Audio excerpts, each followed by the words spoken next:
Good morning, Facebook. And it's Thursday, it's 10 o'clock, and it's Blabbing for Britain. Morning, John. Good morning, Stephen. This is our 62nd week. God, blimey, that's a record.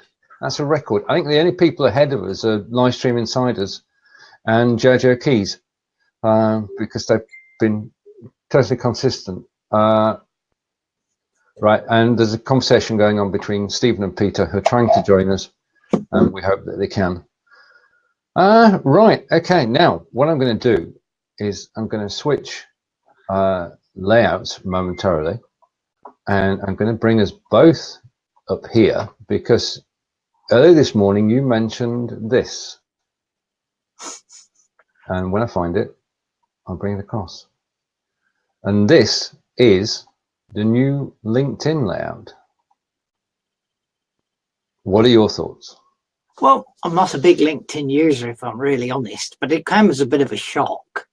And hundreds, and I mean hundreds of people are complaining about reduced functionality. Yeah. Looks a bit like Facebook.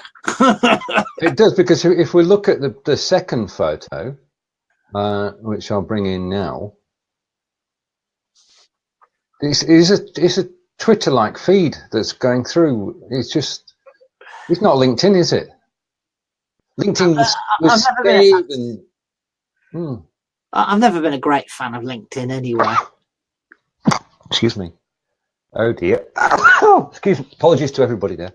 Well, I've since meeting Nikki Creel on video, I've updated my LinkedIn profile. The number of people looking at it is increasing, and I post there, but not as regularly as I do on Facebook. But it gives you a clue at the top of the page. Become $100 million company. You know, that's not where I'm at. Nor one of my aims, even. You know. Yeah. No. Well, yes. We're not brands, are we? No. No, we're not brands. All right. I'm going to switch the layout back. I can see that what happened there? I belong there. Stephen, I'm going to take off screen. I'm going to take that off screen. Yeah, when sites change, there's the shock of the new, isn't there? And basically people. I'm looking at something relevant. I'm just wondering how many of these wonderful books that thousands of people have bought have just been rendered useless. That's the problem with a book, isn't it? A printed book. You get the ebook as well when you buy this one, but yeah. All right. Okay. I can hear somebody else. I can hear myself. Yeah, hang on a minute.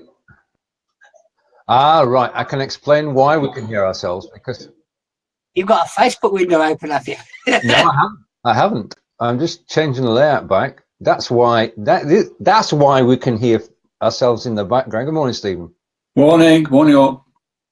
Good morning. Okay. That's good. Right, now I can't find any of. Oh, right. Okay, Peter said hello at last. Right. Okay, just a sec, and then the team is in. I'm going to invite Peter in, and then we'll probably start from the top again. John, what do you think? Right, hang on. I've got the ellipses with Peter. I've got Peter's photo. I've got Peter. Da, da, da, da. Morning, Peter. Peter's top of his head. That's what you're looking like, Peter. Your head's down and we can't see you.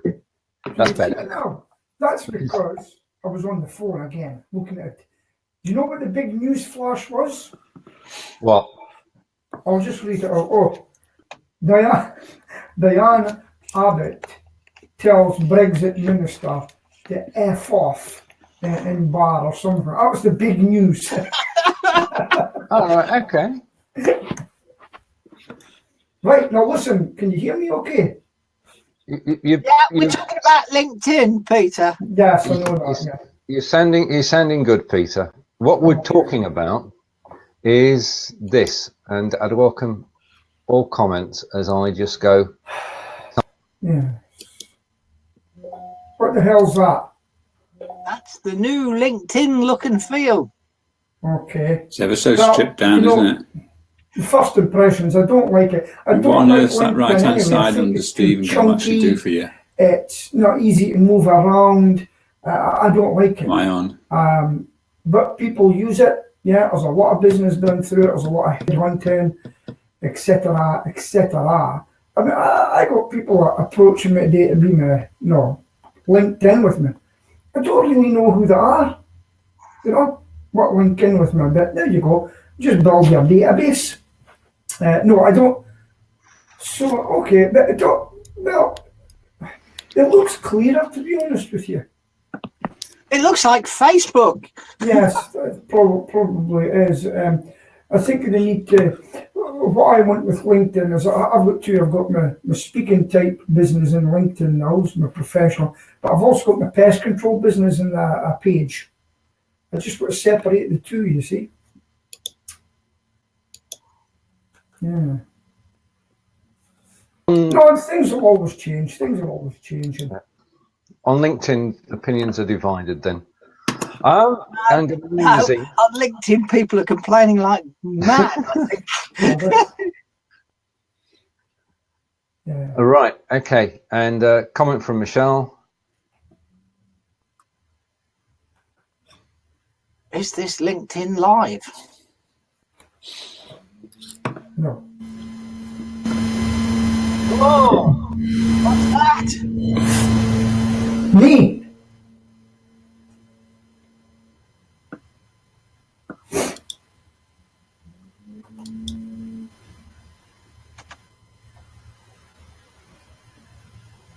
Oh dear.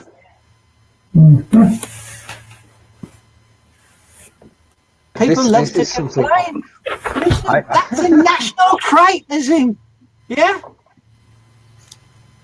Peter, is your phone turned off? No, the phone's not turned off. Why do you ask? No, this is because we've got interference. Right, now the first thing I've noticed, there's 4 of us on screen. We can't bring up any of the comments, so I may occasionally go off screen and bring the comment on. If I go off screen, then if you could talk about the comment, that would be good. Now, somebody mentioned Labour and what's going on with Labour, and this came up today.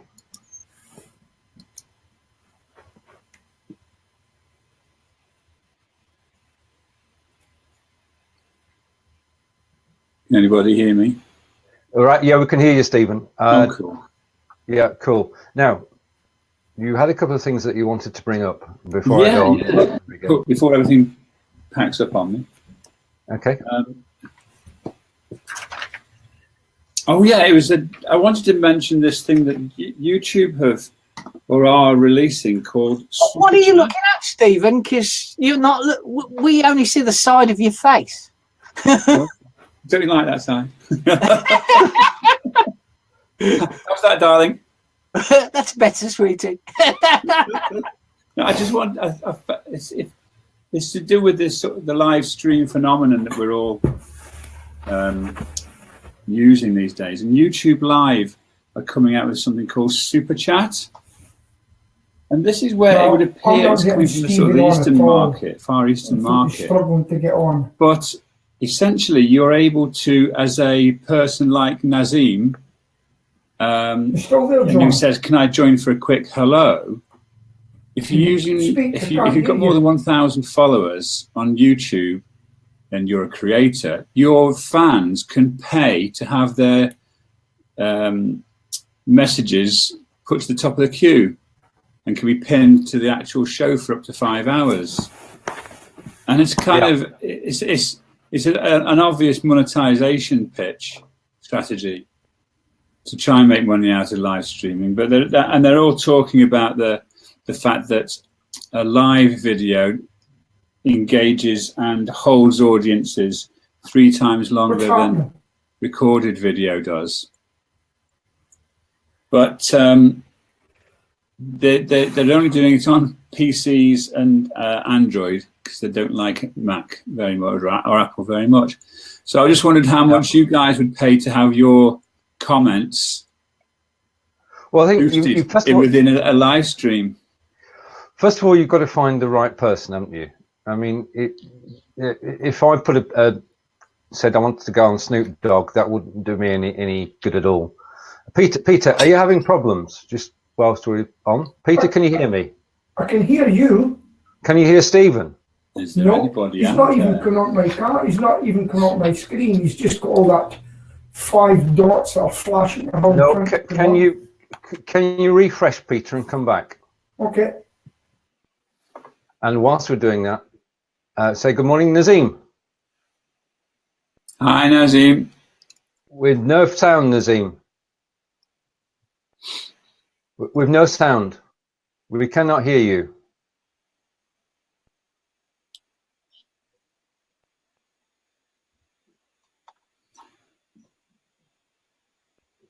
Nope, there's still no sound. This is live video. Italy. Okay. Right, okay. So if you could put a message in, Nazim, when you actually are ready. Well, yeah, Yes. that's the problem. That because you couldn't hear anything, Peter, you're actually talking over Stephen. I mean, can you see Stephen now? Yes. Good. Stephen, the floor is yours again. My apologies. Regarding YouTube, Oh, yeah. I was just saying that there's an initiative, product monetization strategy coming forward with YouTube. Obviously, they're owned by Google. And it's something called Super Chat, which is where Peter could, for example, put a message in the right-hand column that we're all looking at and get that message boosted to the top of the queue or pinned to the actual screen. And Google YouTube are saying that, for $1 or $5, depending on who the creator is, your fans can pay to be more involved in the discussion in the live stream that you're doing. It struck me as sort of an audacious thing to do, because how would you feel, Peter, if we said to you, we can put your message onto the chat room or onto the screen for 10 pence? Would you be up for that? But in what respect to advertise? Right, you've got a YouTube. Right, you've got a live YouTube. Let's explain. You've got a live YouTube. It's got 100,000 viewers, people watching it. Yep. And they're commenting, and they're watching, and they're commenting.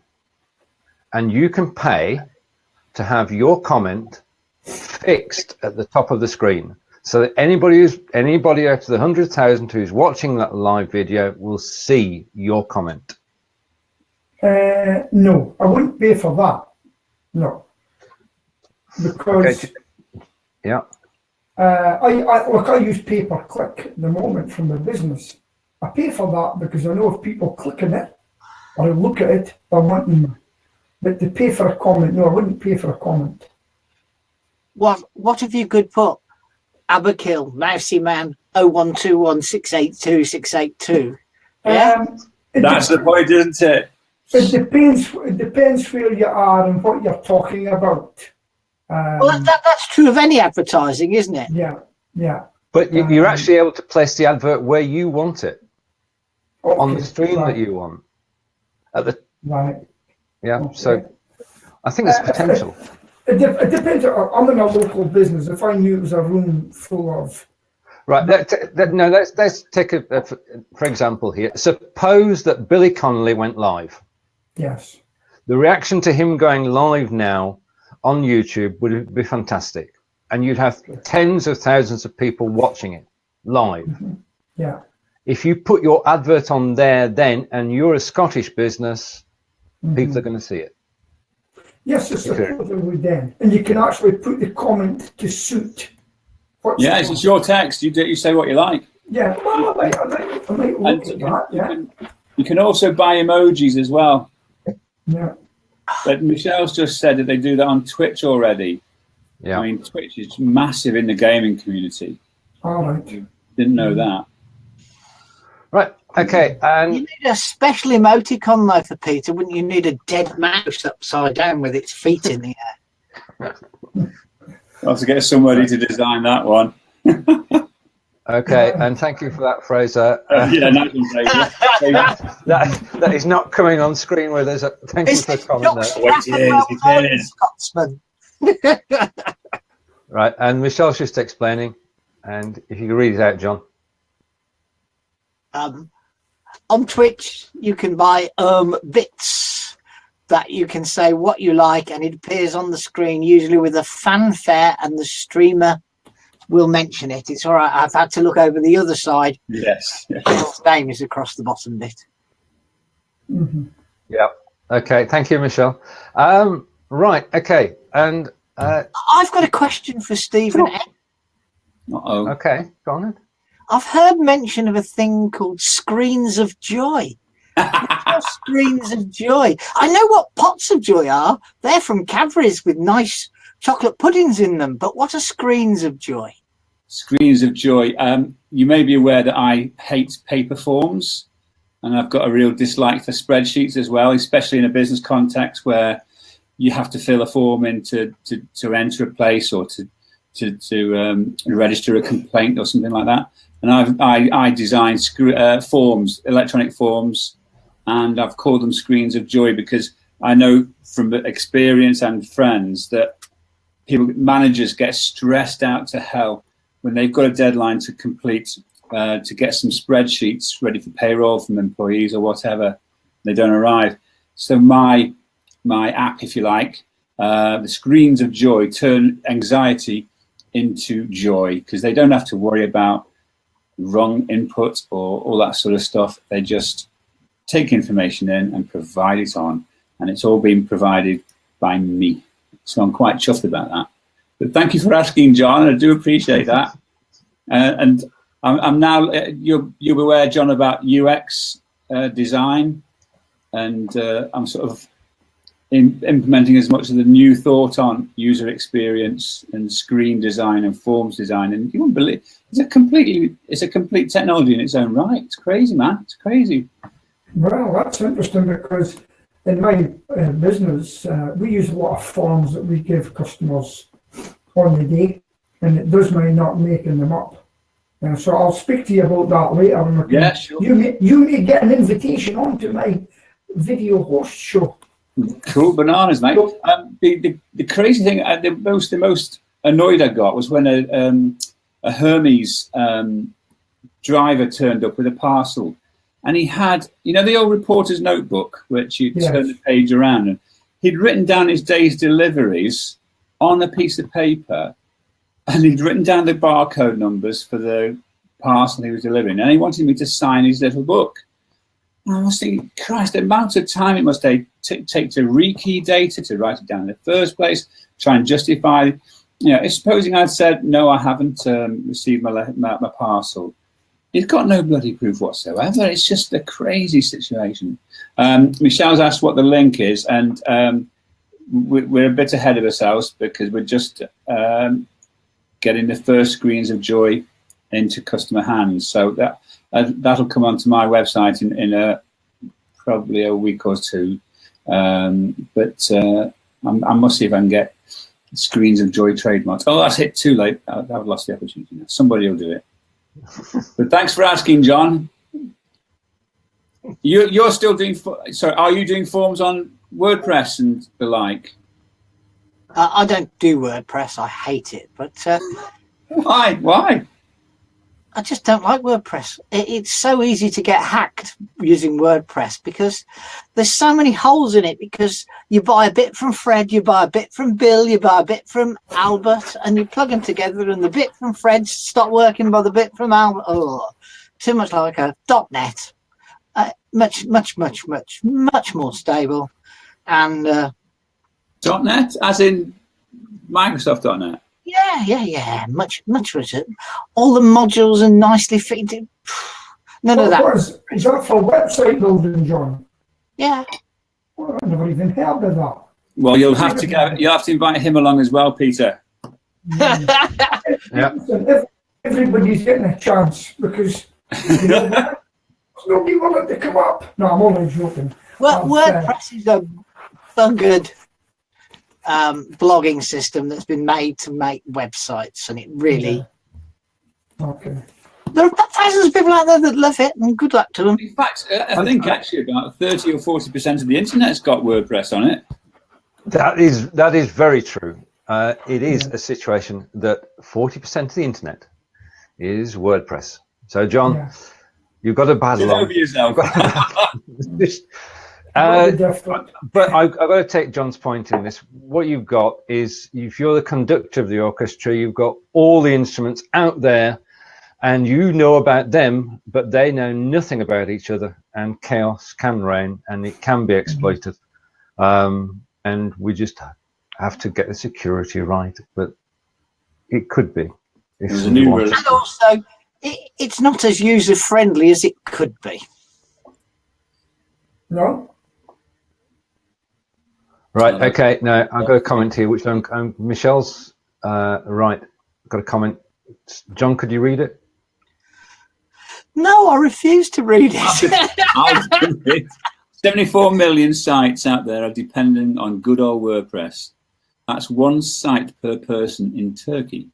Around 50% of this figure, close to 37 million, is hosted on the free WordPress.com. In the realm of self-hosted sites, WordPress accounts for 18.9% of all websites in 2 years ago, in 2014. She makes a good issue.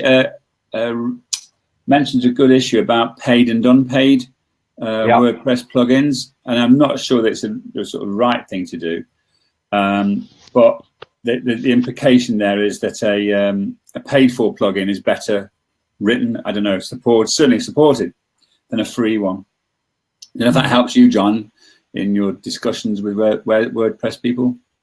Still not interested? I don't like WordPress. I do not think it's. There are so many better tools. Let's leave it at that. Yeah, fair dues. I think everybody's got their favourite, you know. I've seen a chart with a Wix one. In fact, the chart was Wix. Ever try getting it listed in Google? Can you not get it in Google?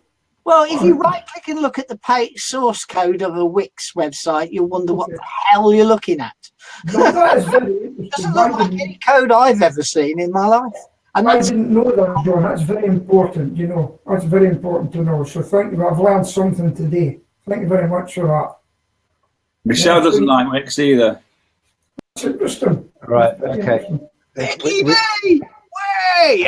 Mickey D and I agree about something. So it means you got. Right, I think we're hosts trying to get back in and change the subject. Well, I wouldn't dare do that. I'm just keeping the flow going. I hope it right now, I can help you get to the next subject, Stephen, because the TEDx Stoke site is currently hosted on WordPress. Sorry, John. All right, that's a segue into talking. That is a segue. Brilliantly done. Right. As we're talking about TEDx. I just wanted to sort of say a few words about TEDx Stoke. As you know, I was co-organizer of the first of the new series of TEDx Stokes in December. We've got 3 videos up now on the TEDx YouTube channel, which is where you go first. Yeah. And if you get lots of views, you go onto the main TEDx site. Your videos go onto the main TEDx site, and we have had since the 2nd of February over 4,500 views of 3 of the videos that we've put up already. We're dead chuffed about that. Really chuffed about that, because they're brilliant presentations, and it's nice that we've got. And we haven't paid to boost these things on Facebook. The TEDx Stoke Facebook page has got something like 6,000 or 7,000 views or impressions, and we haven't boosted any of those. So we're really chuffed about the potential for getting our videos onto the main TEDx site. So if anybody from TEDx is watching, we're doing our best. But I also wanted to mention that we've recovered from doing the first one. We're now planning the second one, and we're asking questions on LinkedIn and Facebook and that, because we want to sort of almost crowdsource the content. If that doesn't sound too silly, we've got a list of speakers that we're building, But we're going to put an open call again for people who'd like to do a TEDx talk at Stoke. And obviously, locals would be preferred, but it's life. But we're also trying to work out what the title or the theme should be. Last year it was Facing the Future, and remember, it's all focused on Stoke. That's the whole point of it. So we're asking people what they think that this year's theme and title should be all about, and as well as asking people to do volunteers. I mean, I've actually got a guy who's going to do the sound for us next year. I mean, amazingly, I did it this year or last year, and that was fun. But the only other thing I wanted to sort of say to you guys was, and to the audience, is that we are still able to offer sponsorship opportunities. Last year we had about 6 sponsors, and we didn't charge them a great deal, to be honest, because it was the first year. But their video, every video that's on YouTube and indeed on TEDx, has got the sponsors' names at the beginning of each video. So the sponsors' names have been viewed 4,000 times so far. So we're learning on that as well. But we're now in a position to sort of say to potential sponsors, this is your reach. This is what we can offer to you as a TEDx sponsor. So it's incredibly exciting, because you just watch the counter go on the YouTube, and we've got another 9 videos to put up. So I don't know if it's geeky or not, but it's great fun. It's great fun to have done. It's great fun to have been involved in it. Well, you've taken us along on the journey since the idea came. Yes. And we've kept in touch with everything that's been going on the build-up to the day, and now we know what happens afterwards. So wish you every success, and may the other videos that go onto YouTube get even more viewers. Yeah, it's going to be fun. Right, now, yes, where are we? Your own website, Peter. If you really want to do it, then have a look at a product called mobirise.com. Mobirise.com. Do you know I've put it in the right-hand column. Right. And that's a drag-and-drop website builder in the similar vein to Wix, but actually produces something that's readable and quite nicely written code-wise. No, do you know what I've done? I look at my life and I've said I wanted to do everything myself, right?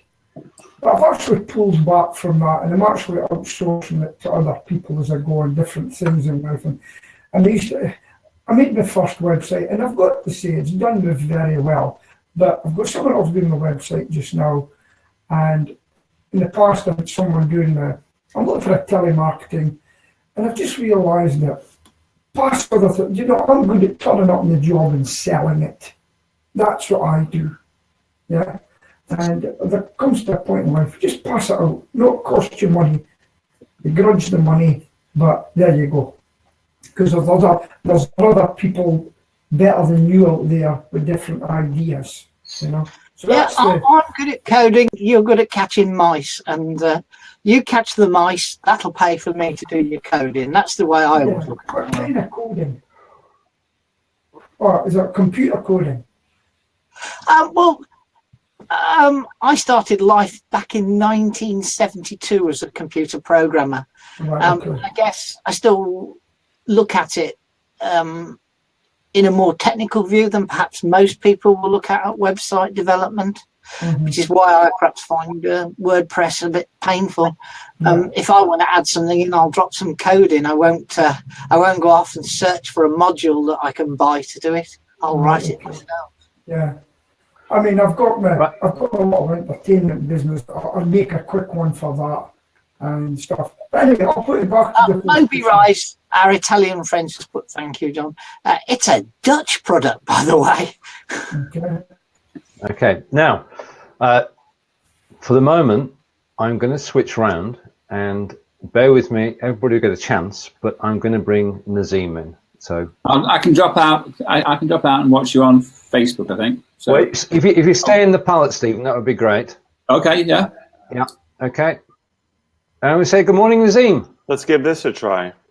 No. Okay, Yay! Hello, That's gentlemen. better. Well, you know, in Italy, there's always the mice that are cranking the internet, so it's no. Well, we'll send Peter over to kill them. That's his speciality in life. The mousy man. I have to Yeah. thank you, John, on your comment about WordPress, because as much as we do, you know, web development, and I go back for quite a while, it is frustrating. It is frustrating, WordPress. People, you know, the people that love it, I understand, but I think what's happening with WordPress is that a lot of sites are starting to look all the same.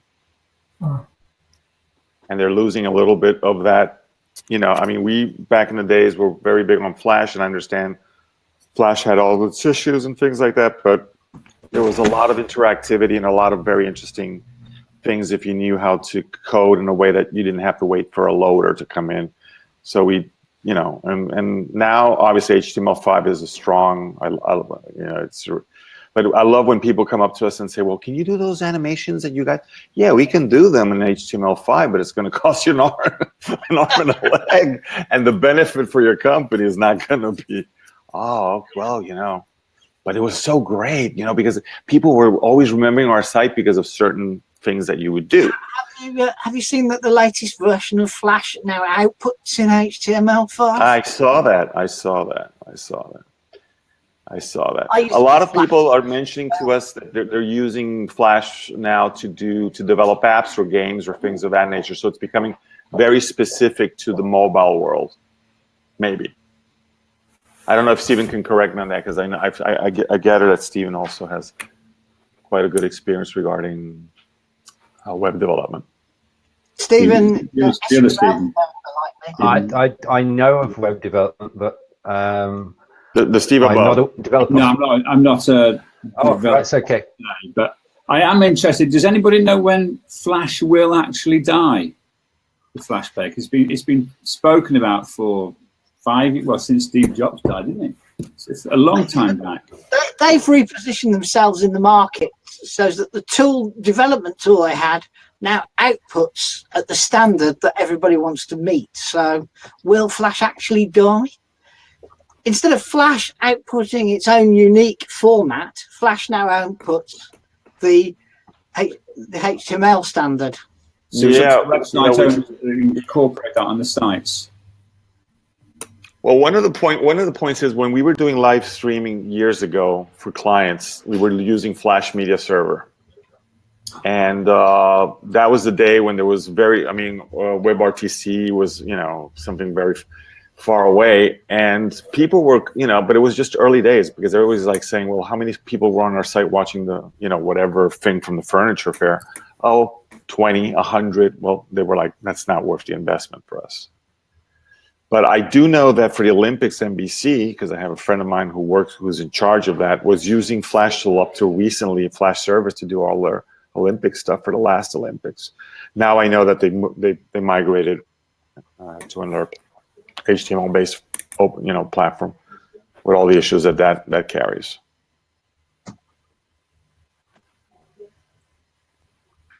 More power. I'm back. Power, yeah. So people are going to have to come and go. Right now, I suppose the next question was the question of the week. So now we've got an international audience. I'm going to bring up the question of the week. Okay, and I'd like your opinions on this.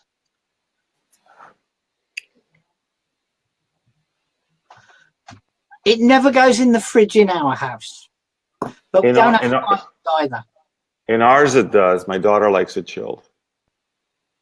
Well, I didn't hear the Who question. puts their eggs in the fridge here? No, and ketchup is not in a fridge. But if you went to the States, your eggs are all chilled. That's true. And they're all white as well. Yeah, brown is definitely the exception in the States. They are pretty much all white. Whereas white is the odd thing in the UK. I don't know about Italy. Do you have white eggs in Italy, Nazim? Yes, we do. Brown and white. Yeah. Here a white or a blue egg is unusual, and you pay a premium to get a white or a blue egg. Now, is it organic, and is it range laid and all that stuff? Is it where the chickens, like basically in a spa like hang. You have a chicken expert on here, you see. Well, as we're talking about chickens, and basically the situation is there was on Country Farm there was an article over the weekend, and we've got 4 chickens, and they have been in their coop since October. They're not allowed out. They're not free-range chickens anymore.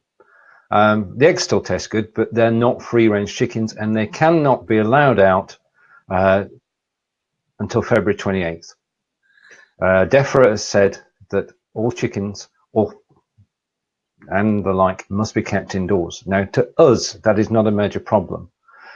But if you're running what is an organic chicken ranch where the eggs are sold as free-range, the European Parliament has said that you cannot have, sorry, Nazim, the European Parliament has said you cannot have your chickens housed inside more than 12 weeks per year.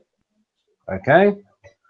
If DEFRA decides that the ban goes on until March 31st, then our free-range eggs in the supermarket will no longer be free-range. They cannot be labelled free-range. No. You better explain what DEFRA is to Nazim, because he's not going to know what DEFRA is. I do not know what DEFRA is, but if it's a European directive, I am quite worried. Well, DEFRA is our Department of Agriculture, basically. Oh, in the UK. Okay. Yeah, and because of the flu strain that's been doing the rounds with wild birds, we've all been, although I don't actually have any chickens at the moment, but we do keep chickens normally, and my son's chickens, you're supposed to keep them inside so that they can't come into contact with wild birds and pick up flu. Makes sense. So Stephen's had to lock his 4 chickens away for months. That was a good question. Yeah. I like that. Oh, and why shouldn't you put your eggs in the fridge? Because it actually breaks down the protective layer in the egg itself, and you're more likely to get an infection in your egg. And it's not botulism. What's the one in eggs? Oh, it's wait a second. It's salmonella. Salmonella. Yes, salmonella. I'm going to take my eggs out the fridge after this and eat them. Well, eggs don't last long in our house anyway, long enough. So, salmonella brings back memories of Edwina Carey. Is that a good thing? That's what I was trying to think of the name of. Yeah. Edwina, she cost them a lot of money. Edwina. Edwina Curry was a minister in the government here, Nazim, who created a scare about salmonella in eggs, and egg sales went and plummeted. Plummeted being an understatement as well. Nobody would buy any eggs at that stage. Now, this brings up a little side chat and it relates to the Jeremy Corbyn commentary on Twitter. And I want to have everybody, the panelists' opinion on what do you guys think about the fact that now social media, if somebody tweets something, it gets to an extreme where people start believing in fake news, fake information. It could bring us to the verge of some sort of confrontation with another country over just a simple tweet. Alternative facts, as they're starting to call them, I think. Exactly. It's kind of scary. It is kind of scary. And in fact, yesterday we have a thing called Prime Minister's Question Times. Mm-hmm. Yeah, twice a week, where the Prime Minister gets asked questions and he has to justify, or she, I should say, in this case, has to justify decisions and things that have been made. And alternative facts was actually mentioned in PMQs this week by the Prime Minister. Right. So it's becoming an in phrase. Right. Correct.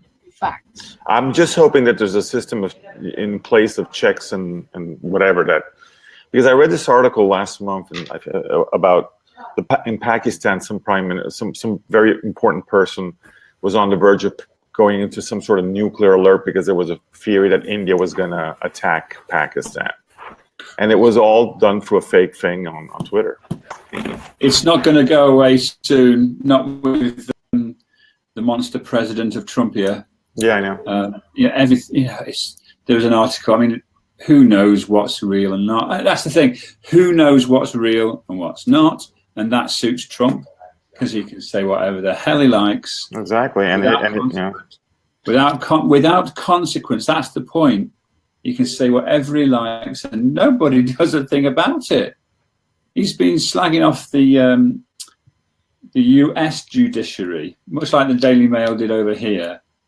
And what he's saying, it's unheard of in politics. And I know he's anti-politics, he's the anti-politician, he's the fake president to a great extent. Talking about so-called judges.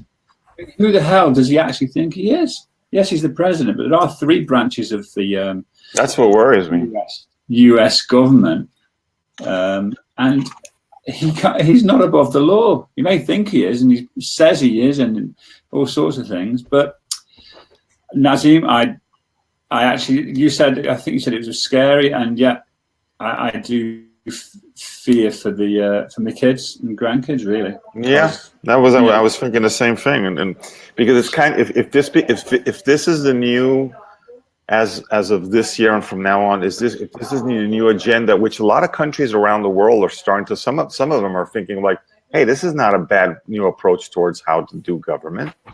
It's anti-system populism or whatever it is. Look, I'm looking at France, I'm looking at Italy, and all this. It brings up, and there's not going to, and that whole system of checks and balances is going to probably fall through and suffer. Did you still remain? Oh, sorry. Peter. Can I just say about, I'm just looking at our age group at the moment, right? Don't you think the use of social media, all the new technology, has started to get young people involved with politics more? They can have their say quicker. Now, here's one thing about, we know that both sides of the press, right, put their interpretation onto something. However, in the days of YouTube and the social media and Facebook, and when the president or whoever it is goes out live, Theresa May goes out live, they can't really manipulate that anymore. They can try and interpret it what they say, but it's coming from their lips live. And I think it's actually a great way for the future to get involved with politics and getting out there and getting campaigns done, getting your message out. That's the thing, Peter. That's the thing. It's no use just using. Younger people are actually interacting in the way you think. Because I've got 3, 26, 28 and 30. Yeah? Ideal for that. The eldest barely uses social media. The middle one, he wouldn't be seen dead on Facebook. Yeah? And the youngest, she lives on Facebook, but she's only on for sale and swap sites, joke sites, and talking to her mates. And I don't believe that the political side is actually reaching those people, or that age group, if you like. I think you're right. It's happening, but it's not being seen by them. Well, I'll tell you what, when Sean Spicer comes on, well, maybe it's our age group then. We're using it more than everybody looks at it. But when Sean Spicer comes on, I go and listen.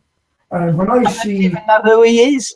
Sean Spicer's I don't think Sean's going to last that long. Well, that's my personal impression. The president didn't like him anyway. He didn't want him elected to do that. He didn't want him to do the job. He wanted his that woman to do it, whatever her name is. And he goes. Kellyanne Conway. Yeah, Kellyanne Conway. So where was that? Yeah. So now, when I see Facebook and Parliament live, yesterday with a debate about that going live, you can actually watch a Parliament live, putting their vote in for triggering Brexit or no. I just think these are fantastic things to see politics and how they're working live. And I'll tell you who's really grasped it. The newspaper industry have grasped the live broadcasting. If you've watched them, the Telegraph and all these papers are on there live telling you what's happening. And you see people making their opinions. So I just think it's a fantastic way to go using video. Yesterday I was away at a full day speaking seminar, and I came back and I've been taught my diabetic group, and it's the first time, and I've actually posted 2 videos, and I'm getting more interaction with the videos than I ever did with typing it. So I really do think it's a way to go, really. I totally agree with you, Peter. I think it's an incredible vehicle, and it's going to give more tools to us to communicate positive and also indirectly negative things also. It's just what concerns me is that when politicians start using these tools without some sort of sense of the consequences of what they're doing with them. The thing is that there is no filter, and if you send a tweet, then even if you delete it, somebody's retweeted it and it's out there. Exactly. And what we've been used to in politics is that the politicians go into Parliament and they stop business. And in the UK, if people have got outside businesses, then we're going to pounce on them. Now, I just want to bring up one tweet of the week, or 2 actually. The first one was by Donald Trump, and he was complaining that a certain company, I'll not name them, in the States had dropped his daughter's range of products. Now, they dropped them quite simply because they weren't selling. Exactly. Okay, that's the complaint. That why, as a person on his own Twitter, he can send anything out, no problem at all. But within minutes, the official President of the United States Twitter account had retweeted it. Our thoughts, Stephen? It's appalling. It's appalling. Well, it is. It's absolutely appalling. You know, he tried to get rid of the ethics committee of the Senate or House, whatever, congressional, and he got and the anti-Trump people like Michael Moore got on social media straight away and said, everybody, call the Senate, call the senators, call the congressmen, and say, do not get rid of this ethics committee. And through the power of social media as a communication tool, the message got out to probably millions of people in the US, and they managed to call up the senators and say, don't do that. And they didn't. They reversed it. Wow. So it was the first of the reversal of Trump's crazy policies. Well, I think social media in that sense is going to be an incredible tool to be able to put, it's the conduit. It's the way in which people will find out about stuff. And you know what? There's a hell of a lot of bias, information bias on this, or personal bias.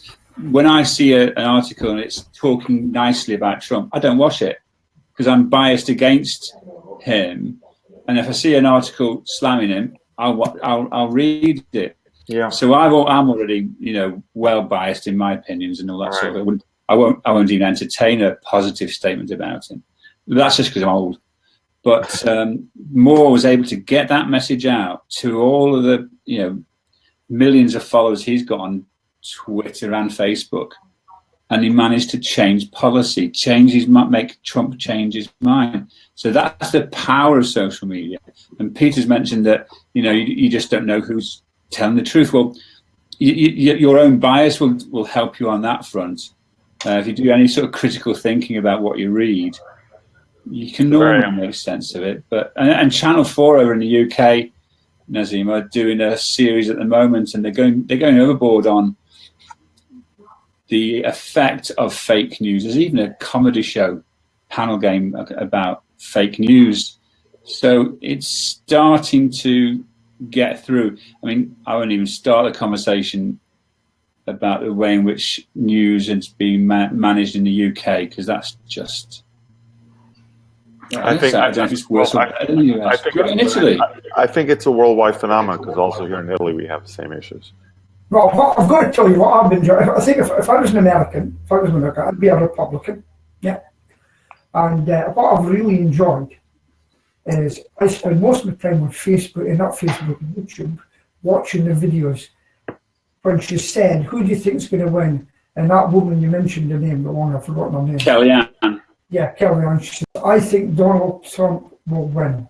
Oh, how they laughed and belittled, and they were, now I'm looking back at those videos, it is so funny. They are eating humble pie. It's worse than that, John. They are so, Peter, they are so disappointed on the left, if you like, or the liberal, I was going to say elites, but liberal media. They are so disappointed. Peter's gone. Is he back around? Is he here? He's on the side. Is he on the other side?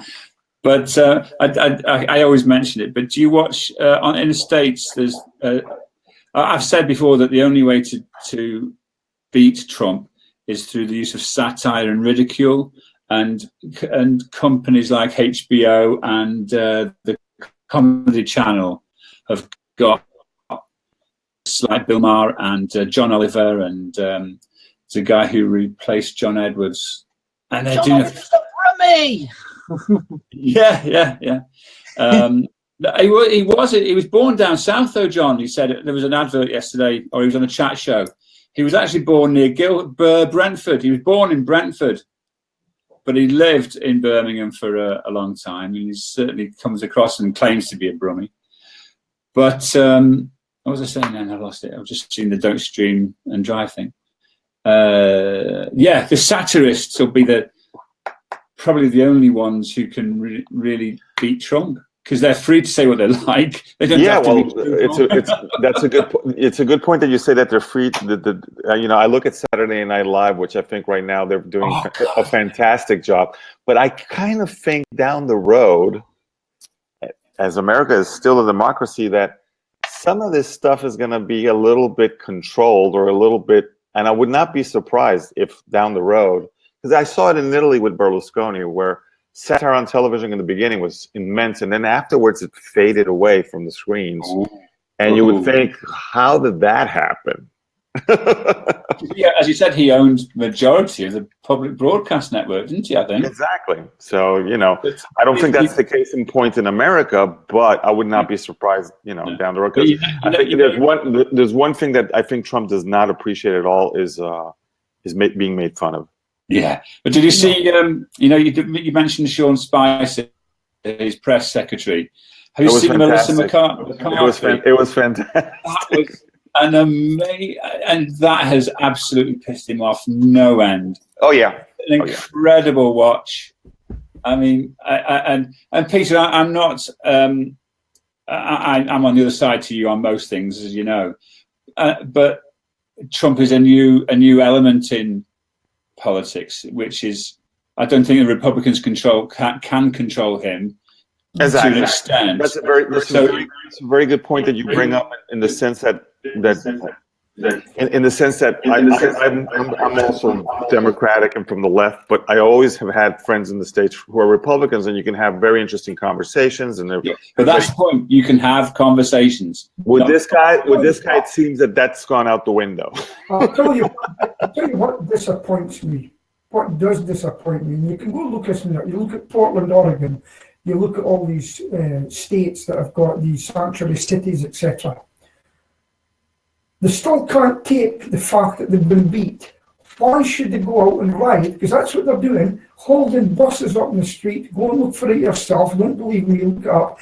Why are they doing this to their own country and basically creating anarchy because they've got beat? Now, I can see the feds moving into some states and sorting them up, because he said he's going to do that, because it's federal money that's backing these people up. But you look at, I was to Portland, I was surprised how many people are living on the street there. It really shocked me. I thought America was better than that. But that's a consequence of poor government by both Republicans and the Democrats. Well, it's been 8 years of Democrats. They could have solved it. But anyway, what I'm saying is, these people are still fighting on the streets with their hoods all done up, hitting people, and you can see it, and they're fighting back. And what worries me is if you don't sort it out, I can see some areas being like a civil war, really. I totally, Peter. I totally am concerned about this. One thing is protest in a peaceful manner. Another thing is just what's happening now. Yeah, and we've seen that with the Black Bloc movements in Europe and around the world. And I was in Geneva when the whole thing came down, because I do consulting down in Geneva, and they basically blocked off the street, and there was a bunch of peaceful people protesting, and the Black Blocs came in, and they just like mixed between them, and it was chaos. Yeah. And people here in Italy, they said, we're never going to do a peaceful protest again, because these guys, if they show up, it becomes a complicated situation. And police officers cannot deal with who's good and who's bad, and it was a mess, because there was ladies, with signs that were getting hit in the head by mistake because they were it was a mess. It was a mess. So I think I totally agree with you, though, because I think there's a lot of tension in the air in the States. Oh, absolutely. And I mean, the guy, Stephen. I mean, the guy won. It's a democracy, and so let's see what he can do in 4 years. Yeah, let him work. 2 weeks in. 2 weeks. I think 2 weeks in. 2 weeks in, and it's chaos. Not only in America, the rest of the world is kind of freaking out and going like, "Wait a second." Yeah, but did you see in Romania, the government wants to introduce a law? The new government. Yes, I saw that. Yeah. Reduce corruption light, and so the people went on the streets. The last time they went onto the streets was to get rid of Ceausescu in the 80s.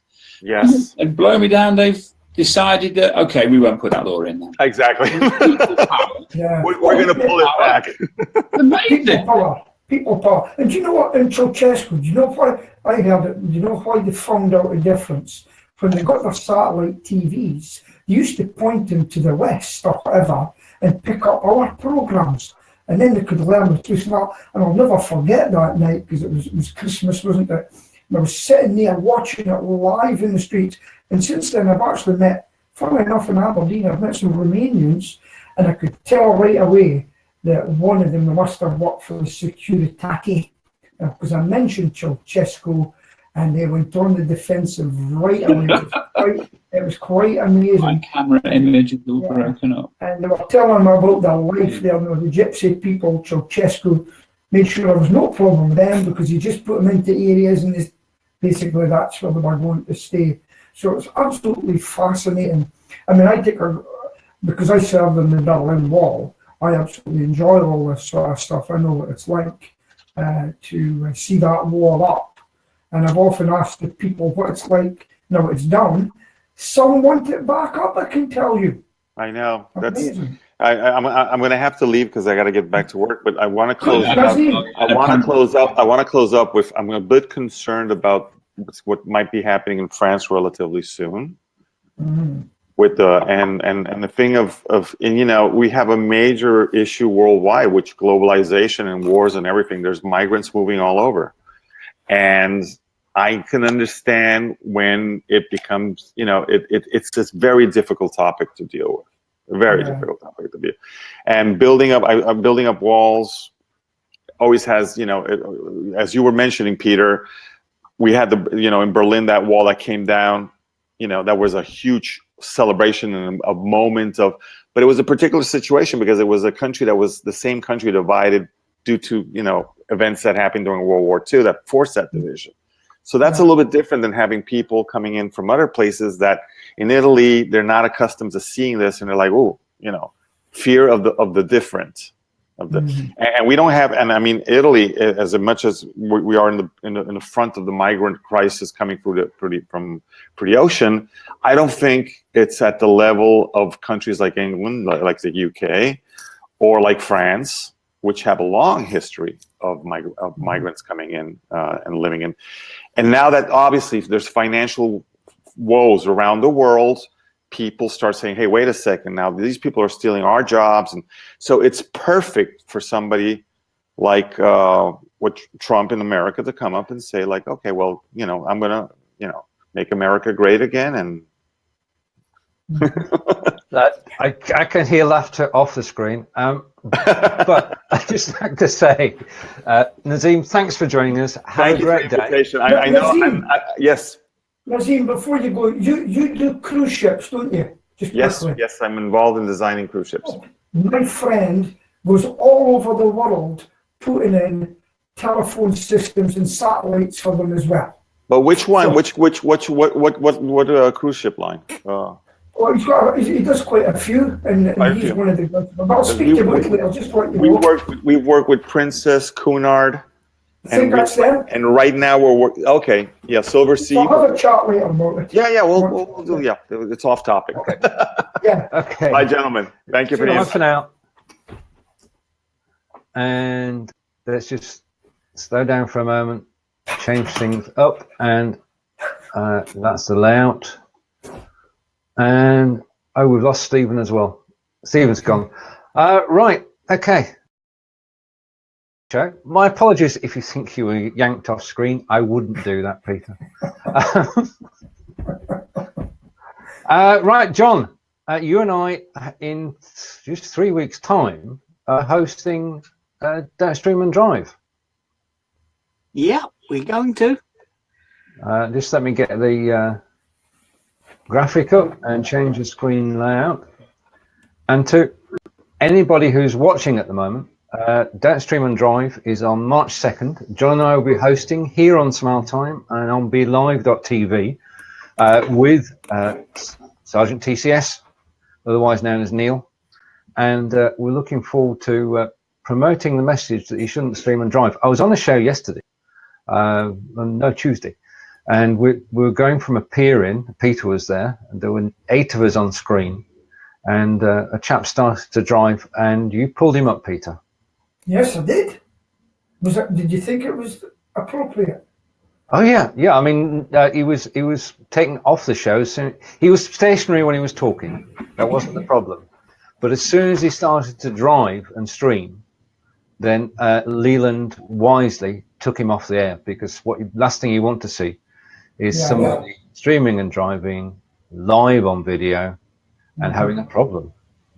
Which is why I think it would have been extremely embarrassing if anything happened and you were on that show.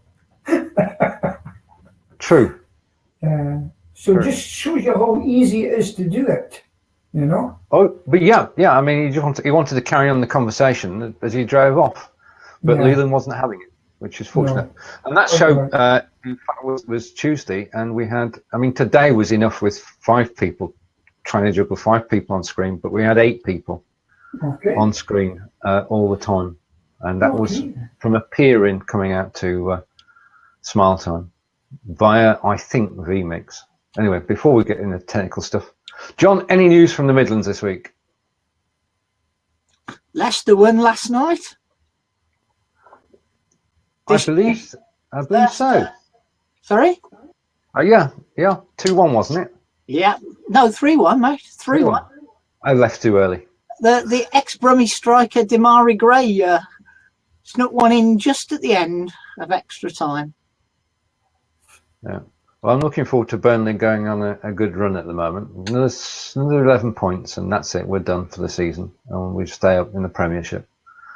But Stephen's left us. I've got to say that Stoke are doing well as well. So both teams will be in the Premiership next year.